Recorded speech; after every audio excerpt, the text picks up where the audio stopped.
Okay, welcome Year 11. This is a lesson on perspective. Now this is part of your sequence of lessons on stopsec as we build towards your creative writing piece.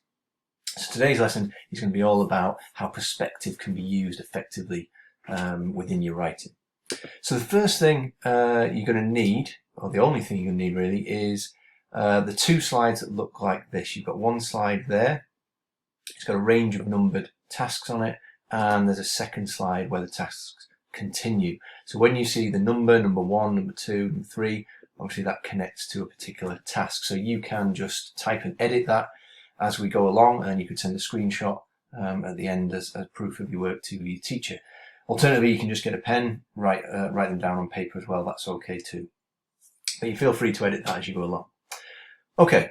So the first task, you can see task number 1 up here, the tiny little picture in the corner. It says picture my first thoughts. I want you to look closely at this image. And you can see on the right hand side it says, what do you notice about this picture is all as it seems. So if you just pause me for a second now, have a little look, and when it strikes you what's going on, can you write your first impressions down in the box titled number 1. Okay, so pause now, have a look at the image, write down your first thoughts. Okay, welcome back. Hopefully you kind of grasp what's going on in this picture. At first glance, it appears as though we've got a man dangling in danger. We've got a man running in the background, got somebody sitting down on the floor, but a quick tilt of the head and you quite quickly recognise that all is not as it seems. It's obviously somebody lying on the floor, that all three of them kind of lying down on the floor, and the photo is on its side.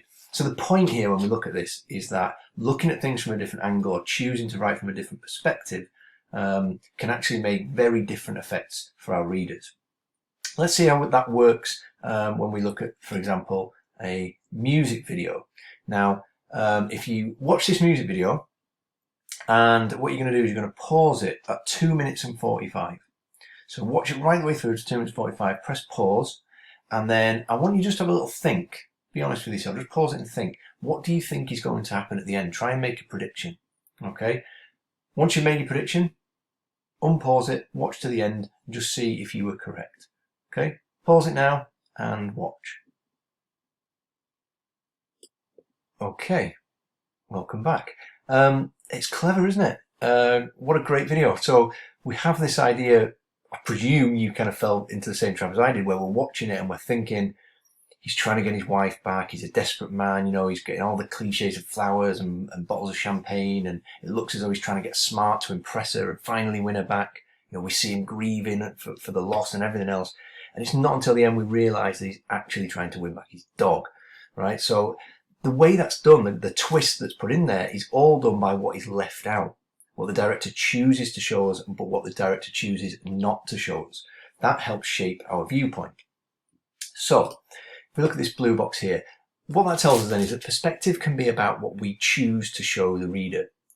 Perspective is about viewpoint. So if we choose to limit our narrative, we're going to really shape the reader understanding of certain events. We can choose when and how the reader understands something. Okay. Now, perspective can also mean point of view, quite literally, from whose point of view are we writing? Whose perspective are we writing from? And then we need to think about whether or not that changes the reader experience. So I want you to cast your mind way back to year 10 and recall Enduring Love. Now, you did an exercise on this, or many of you will have done, whereby we saw the opening scene of the film in which there's a terrible accident with a hot air balloon. A couple witness it, boys swept up away, and unfortunately a man falls from a height. So it's a really quite dramatic opening to a film. Now, we practice some creative writing looking at the events unfolding from different perspectives. And if you remember, it really altered the feel of the story. If we're writing from the point of view of the boy in the balloon, it's terror and panic and fear. If we're writing from the view of the picnickers watching on, okay, they've got that worry and that concern, but it's not them that's immediately affected. So we can see the story in very different ways. Now, quick little practice of how that might look here. What I'm going to ask you to do is imagine and remember the nursery rhyme of Little Miss Muffet. So she's sitting on a tuffet, she's eating her curds and whey, as we know, and then along comes a spider, who sits down beside her and frightens her away, this terrible, evil spider. Now, what I would like you to do is to pause this, and there's space on your sheet to complete this task. I want you to have a quick go at changing the perspective. So when we click here, you'll see I want you to rewrite the nursery rhyme from the perspective of the spider. So we're changing the viewpoint in the story.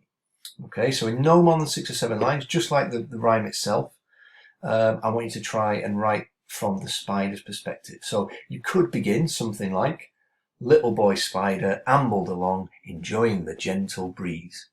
Okay, and then obviously he's going to encounter the girl. So what we're going to do is try and flip it round from this poor old little spider walking along, seeing it from his point of view. This giant girl comes up and changes everything for him. So have a little pause, have a go at that on your sheet now, please.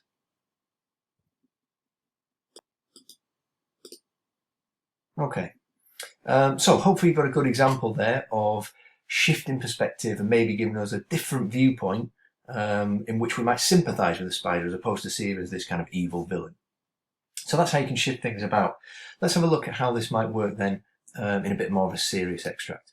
Okay, this next extract we're going to have a look at is from a story called The Road. And it's set in a post-apocalyptic world.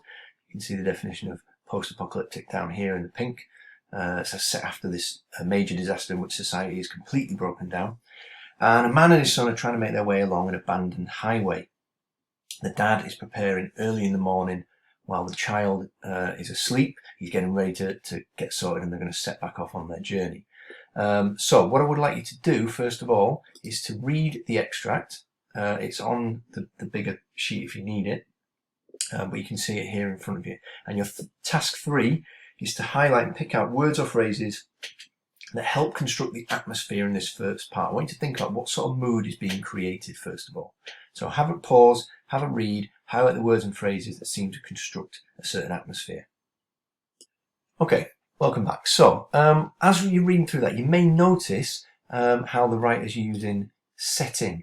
There's lots of comment about the murky light. You can see the valley below looking for things of colour, dead trees. It's very blank, it's very dark, it's very moody. An ashen daylight congeals over the land. So the setting that we're looking at here very much creates a kind of fairly sinister atmosphere or a dark atmosphere. We've got the use of pathetic fallacy to create that. You may also notice that although we're writing in third person here, the writer is using he, we're very much getting it from the perspective of the man as he writes. Okay, so let's have a look as the story continues, as the extract continues. So I want you to pause again, and I want you to read this extract here. Okay, on the screen, it will be also on your PowerPoint here. Read the extract and complete task 4, which says highlight words and phrases which suggest that the man is fearful and concerned. Can you find areas that suggest he's afraid of something or worried about something? So read and highlight. Okay, so there's quite a few examples there, hopefully, that you spotted. I mean, we notice a lot, don't we, that he's watching the boy, he's asking if he's okay, he keeps repeating that this was not a safe place, they could be seen from the road. These are all the concerns, even though it's not in first person, he's not saying I, it's third person, but we're clearly getting it from the perspective of the father who is worried and concerned about the day ahead. So, what we're trying to look at here then is the decisions writers make about perspective. Now, before we look at the second extract to compare, we just want to think about how a writer does this. A couple of things they consider to start with. Should it be first person or third person? You as a writer need to make that call. Am I giving an insight into an individual, or am I going to talk about a third person perspective, whereas a narrator I can move around, I can do different things from that viewpoint. I'll talk about some of those in a second. From whose particular point of view should the story be told? Do we focus on a character like, in this case, it's focusing on the father, or are we omniscient, we can move everywhere? How should the character actually feel about the unfolding events? Are they positive, negative, worried? And what information should we include or leave out? So think back to the music video that you saw, for example. Okay, they're the decisions you make as a writer. Now, with writing in third person, as we've seen there, you've actually got some options. Okay, now there's a box on your sheet to write down these definitions. So you just want to make a quick note of those. If you're doing this typing up, you can copy and paste these in quite easily. Third person limited, third person multiple, or third person omniscient. Have a little read through those and see if you can decide which one the extract we've just read was written in. Okay, welcome back. You hopefully decided on there that this is actually written in third person limited. So it's a third person, but it's only following one person. We're not getting into the mindset of the boy. We're not kind of zooming away into other parts of the valley. We're staying and following the father, almost like a camera following him around. So that's a third person limited style of narration. And it proves to be quite effective because we worry, like him, what else is out there we don't get to see. Okay, so it adds to that kind of concern for the reader. Now, the second extract is an alternative perspective. It's the same events. Right, this time told from the boy's perspective. So father's packing things up, they're getting ready for the day, but this time it's narrated from the boy's point of view. Notice it's still in third person, but we've shifted the perspective. So I want you to read through this extract, okay, and then I want you to complete task 6 on your sheet, which says, how is the atmosphere in the extract? Does it have the same sense of foreboding or anxiety as the first? And yes or no, I want you to try and explain why you think that might be. So complete task 6 on your sheet now. Okay. So hopefully what you've done there is you've noticed that the mood in this second extract is a lot more positive. Right? The boy doesn't necessarily recognise the dangers that his father does. He feels safe and secure around his father. He feels like he's protected by him. He doesn't have those same worries. So it's the same events, but by shifting perspective, we've created a totally different atmosphere. Okay? Now, essentially then what we can say is that perspective is made up of 2 key parts. Firstly, the point of view. Okay? This means who is used to narrate the story? Are we using a policeman, an old woman, in this case a father or a son? Whose point of view are we going to give? The second thing you need to consider as a writer is what will their perspective be? And by that we mean, how do they actually feel about what they're narrating? What is their worldview? So the perspective of the father in this case is one of worry and concern. The son is more relaxed and happy because he's with his father. Okay? So there's a difference in their perspective. We change the point of view, the people, but we also then have to consider their actual perspective. What I want you to do is go to task 8 on your sheet and note down those 2 definitions, 2 key aspects of perspective. Put that down on your sheet. Okay, so just to cement now your understanding of that, there's a small box on your sheet, task 9, and what you need to do on there is for the 2 different versions that we've read.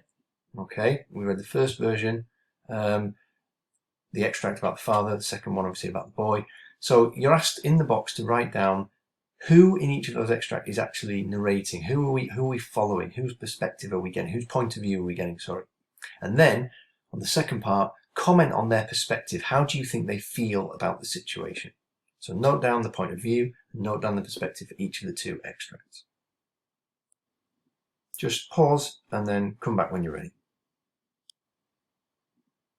Okay. Right, your final task is to try and put this into practice. Okay, so what you're going to do is you're going to take the actual events from the 2 extracts that we looked at, which is man packing everything up, getting ready to put in their trolley and move on for the rest of the day, and the young child sleeping. What I want you to do is imagine placing your character, the character that you've used in your previous work, I want you to imagine placing that character in that world at that moment. And what you're going to do is you're going to write a short piece, just a paragraph or so, from the point of view of your character in that moment. Think about how your character would react. Think about how they might respond. It depends on the sort of person that you've created. So for example, you can see here on the screen, could they be watching the man and boy from the woods? Maybe they're peeking out on them. Think, what would your character do? Would they continue to hide? Would they try and confront them, challenge them, steal from them, threaten them? Would they help them? Would they turn and run away? Just a paragraph or so describing that moment as your character comes into contact with these 2, witnesses those events unfold, and what would happen. Think about the mood and atmosphere you might want to create. Is it going to be tense? Is it going to be moody? Is it going to be relaxed? And then try and include details and words that help emphasize that as you describe.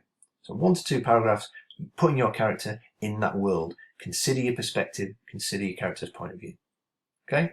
Thanks very much.